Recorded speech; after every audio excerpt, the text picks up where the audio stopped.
अस्सलामु अलैकुम वरहमतुल्लाहि वबरकातुहू। अगर आपकी 25 साल सर्विस हो गई है और आप 60 साल से पहले रिटायरमेंट लेना चाहते हैं तो आपके लिए ये वीडियो अहम तरीन है। पहले ये वीडियो देखें फिर फैसला करें। गवर्नमेंट पाबंदियां तो ख़त्म करने जा रही है। जिस तरह की ये एक तजवीज़ दी गई थी कि जो पाबंदियाँ हैं 55 साल की शरत है पंजाब में और KPK में और कबल अज़ वक्त रिटायरमेंट पे जुर्माना, वो ख़त्म होने जा रही हैं। इस तरह की तजवीज़ है, लेकिन पे स्केल रिवाइज़ होंगे 2025 में। ये मैं नहीं कह रहा, ये कह रहे हैं रहमान बाजवा साहब। ज़रा पहले उनकी बात सुने फिर आप डिसीजन करें, फिर हम आपको बताते हैं कि किसका फ़ायदा किसका नुकसान। तो 90% हमें यकीन है। इस मैसेज को शेयर भी करें, साथियों तक पहुंचना चाहिए अपडेट कि इस बजट के अंदर एडहॉक रिलीफ अलाउंसेस भी जो हैं वो इंशाल्लाह ताला जम होने के लिए जा रहे हैं। आप मुलाजमीन का सिर्फ एक जी, एडहॉक रिलीफ जम होने का मतलब है पे स्केल रिवाइज़ होंगे। अब किसको पे स्केल रिवाइज़ होने का बेनिफिट होगा, किसको नहीं होगा। अगर आप रिटायरमेंट लेना चाहते हैं तो पहले ये पूरी वीडियो देखें। अगर आपके पास अभी टाइम नहीं है लाइक करके छोड़ दें, फिर आप पूरा तफसील से देखें फिर फैसला करें। 60 साल से पहले रिटायरमेंट का फैसला करते वक्त ये जानना बहुत ज़रूरी है। बहुत से सरकारी मुलाजमीन इस रूल से नावाकिफ़ हैं कि आप कबल अज़ वक्त रिटायरमेंट यानी कि 60 साल से पहले रिटायरमेंट का इख्तियार सिर्फ सर्विस में एक दफ़ा इस्तेमाल कर सकते हैं। अगर आपने दरख्वास्त दे दी 25 साल के बाद, 30 साल के बाद, कभी भी, और आपकी दरख्वास्त फारवर्ड हो गई यानी कि आपकी हायर अथॉरिटी ने मंजूर कर ली, चाहे आप LPR आपकी शुरू नहीं हुई है तब भी आपको दोबारा फ़ैसला तब्दील किया आपने और आपने दरख्वास्त दी कि जी मैंने अभी कंटिन्यू करना चाहता हूँ, कर सकते हैं आप रूल के मुताबिक। बिल्कुल ये रूल है, आप कंटिन्यू कर सकते हैं, लेकिन आपको दोबारा फिर ये मौका नहीं मिलेगा। फिर आप 60 साल से पहले रिटायरमेंट ले ही नहीं सकते। आपकी LPR ख़त्म हो गई तब भी आप वापस आ सकते हैं अगर आपको आपका महकमा लेना चाहे तो, लेकिन आप उसके बाद दोबारा कभी, अगर आपकी LPR ख़त्म होगी, आपकी LPR नहीं ले सकते दोबारा, लीव इनकैशमेंट भी नहीं ले सकते और दोबारा आप कबल अज़ वक्त रिटायरमेंट भी नहीं ले सकते। इसलिए पहले ये फ़ैसला सोच समझ के किसको कब रिटायरमेंट लेनी चाहिए। ये जो हमारे इस वक्त तमाम पेंशन नोटिफिकेशन आ चुके हैं और इनकी जो क्लैरिफिकेशन भी आई है, ये जो पेंशन का कैलकुलेशन 1 जनवरी को आया वफाक का, और इसकी अभी नई कैलकुलेशन ये क्लैरिफिकेशन भी आ गई। इस पर मैं ऑलरेडी डिटेल वीडियो अपलोड कर चुका हूँ कि अगर आप LPR पे हैं तो आपके ऊपर इसका इतलाक होगा कि नहीं। इस वीडियो के एंड पे दोबारा बता देता हूँ। तो भाई इससे बड़ा और कट तो कोई नहीं लगना था। 1 जनवरी 2025 से वफाक में और 2 दिसंबर 2024 से पंजाब में, और आप ये KPK ने उसने बलूचिस्तान ने भी यही अडॉप्ट कर लिया है, तो इससे बड़ा कोई कट नहीं लगता। अब पेंशन इस्लाहात के डर से रिटायरमेंट लेना बिल्कुल गलत है। अगर लेनी थी तो 1 साल पहले ले लेते। अब अगर पे स्केल वाइज होते हैं तो इसके बाद जितना टाइम ज़्यादा गुजरेगा आपको इतना फ़ायदा होगा।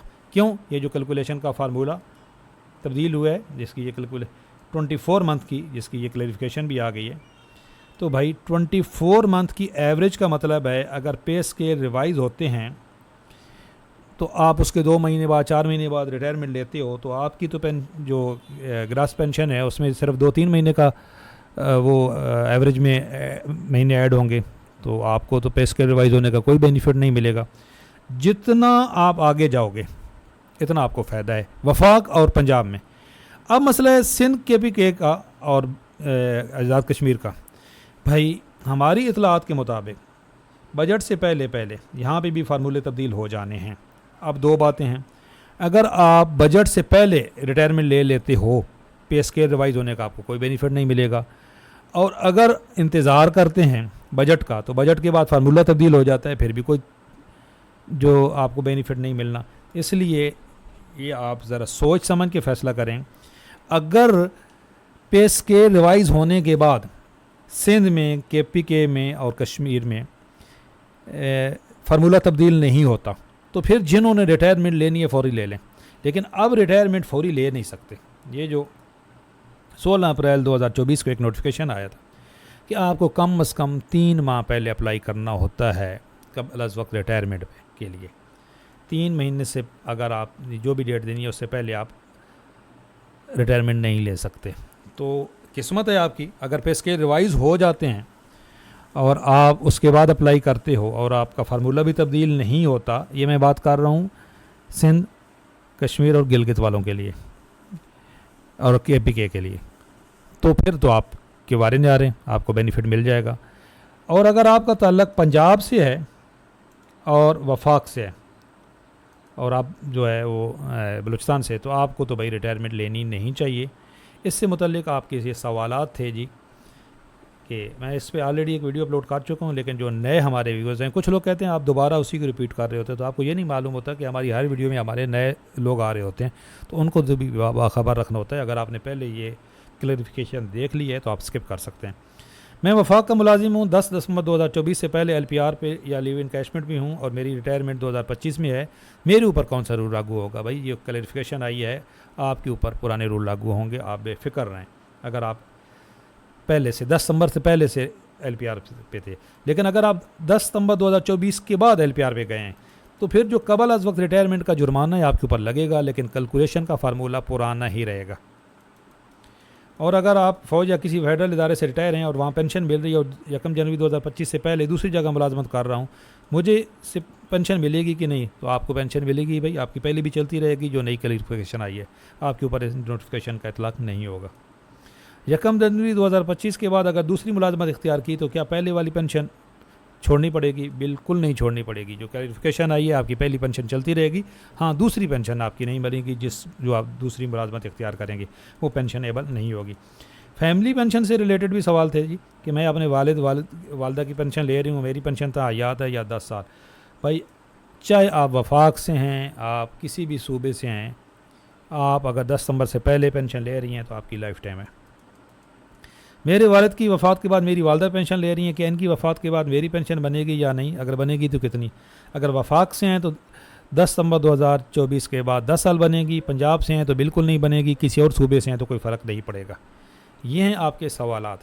अब जो इसमें एक सबसे इम्पोर्टेंट बात जो मैंने आपको बताई है, ये आपने जहन में रखनी है कि 60 साल से पहले अगर आपने रिटायरमेंट का फ़ैसला कर रहे हैं तो आप सोच समझ के करें। अगर आपने एक दफ़ा दरख्वास्त दे दी और आपकी ये दरख्वास्त मंजूर हो जाती है, चाहे आपकी LPR शुरू भी नहीं हुई, तो आपको ये दोबारा मौका नहीं मिलेगा। ये ज़्यादातर लोगों के इस रूल का पता ही नहीं है। दूसरी बात ये है कि ये जो हमारे साथी कह रहे हैं कि पे स्केल रिवाइज़ नहीं होने, तो भाई पे स्केल रिवाइज़ क्यों होने हैं, किस तरह हमें भी श्योरिटी है कि इस दफ़ा इंशाल्लाह पे स्केल रिवाइज़ होंगे। ये जो पेंशन रिफॉर्म्स के नोटिफिकेशन आ गए हैं ना जी, नए रिटायरमेंट लेने वालों को गवर्नमेंट को कुछ नहीं देना पड़ेगा। पहले जो पे स्केल रिवाइज होने में डिले होता था, वो यही होता था कि जो 1 जुलाई 2024 के बाद फौरी लोग रिटायरमेंट ले रहे होते थे, तो धड़ाधड़ रिटायरमेंट होती थी, गवर्नमेंट को काफ़ी ज़्यादा नुकसान होता था। तो अब ये नुकसान तो गवर्नमेंट को होगा नहीं, तो इसलिए 90% चांस हैं जी के पे स्केल रिवाइज़ होंगे। अब आप फैसला सोच समझ के करें। चैनल पे नए हैं, चैनल ज़रूर सब्सक्राइब कर लें, बेल आइकन को प्रेस कर लें। कमेंट्स में पूछ सकते हैं कोई सवाल, और अपनी राय का इज़हार ज़रूर करें। आपको वीडियो कैसी लगी? अल्लाह हाफ़िज़।